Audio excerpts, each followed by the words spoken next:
ಸಚಿವ ಬಿ ನಾಗೇಂದ್ರ ರಾಜೀನಾಮೆಗೆ ಒತ್ತಾಯಿಸಿ ಬಿಜೆಪಿ ಕಾರ್ಯಕರ್ತರು ಪ್ರತಿಭಟನೆ ನಡೆಸಿದ್ದಾರೆ.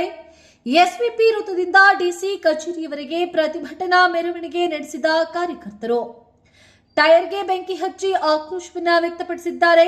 ಮಾನವ ಸರಪಳಿ ರಚಿಸಿ ರಸ್ತೆಯನ್ನ ತಡೆ ನಡೆಸಿದ ಹಿನ್ನೆಲೆಯಲ್ಲಿ ಕೆಲಕಾಲ ಸಂಚಾರ ಅಸ್ತವ್ಯಸ್ತಗೊಂಡು ವಾಹನ ಸವಾರರು ಪರದಾಡುವಂತಹ ಪರಿಸ್ಥಿತಿ ನಿರ್ಮಾಣವಾಗಿತ್ತು.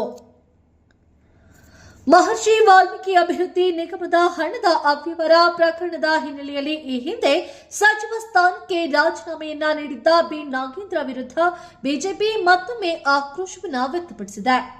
ಕಲಬುರಗಿಯಲ್ಲಿ ಸಚಿವ ಸ್ಥಾನಕ್ಕೆ ರಾಜೀನಾಮೆ ನೀಡುವಂತೆ ಒತ್ತಾಯಿಸಿ ಬಿಜೆಪಿ ಕಾರ್ಯಕರ್ತರು ಪ್ರತಿಭಟನೆ ನಡೆಸಿದರು. ಕಲಬುರಗಿಯ ಎಸ್ಪಿಪಿ ವೃತ್ತದಿಂದ ಆರಂಭವಾದ ಪ್ರತಿಭಟನಾ ಮೆರವಣಿಗೆ ಡಿಸಿ ಕಚೇರಿಯವರೆಗೆ ಸಾಗಿತು. ದಾರಿಯುದ್ದಕ್ಕೂ ಬಿಜೆಪಿ ಕಾರ್ಯಕರ್ತರು ಘೋಷಣೆಗಳನ್ನು ಕೂಗಿ ಆಕ್ರೋಶವನ್ನು ಹೊರಹಾಕಿದ್ದಾರೆ. ನಂತರ ಮಾನವ ಸರಪಳಿ ರಚಿಸಿ ರಸ್ತೆಯನ್ನ ತಡೆ ನಡೆಸಿದ ಕಾರ್ಯಕರ್ತರು ಬಿ ನಾಗೇಂದ್ರ ಅವರು ಸಚಿವ ಸ್ಥಾನಕ್ಕೆ ರಾಜೀನಾಮೆಯನ್ನ ನೀಡಬೇಕು ಎಂದು ಒತ್ತಾಯಿಸಿದರು. ಕಾಂಗ್ರೆಸ್ ಸರ್ಕಾರಕ್ಕೆ